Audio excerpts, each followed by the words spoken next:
तमाशा कोई नहीं सर जी की कर दो नहीं यार भैन चो तमाशा नहीं तो और की कीता सर जी तू ऑलरेडी फैसल साहब ने क्लियर करना है कौन भैन चो मैनू क्लियर कर नहीं करना 5 मिनट दे दो कौन जज साहब जाने तो मैं जाना।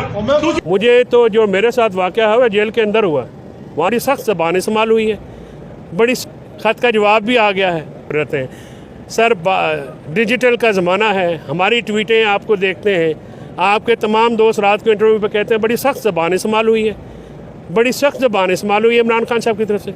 तो सर ख़त पढ़ते हुए कि आंखें चुंधाती हैं, ख़त पढ़ लिया गया है, ख़त का जवाब भी आ गया है, चाहे ज़राए से आ जाए, आ गया है।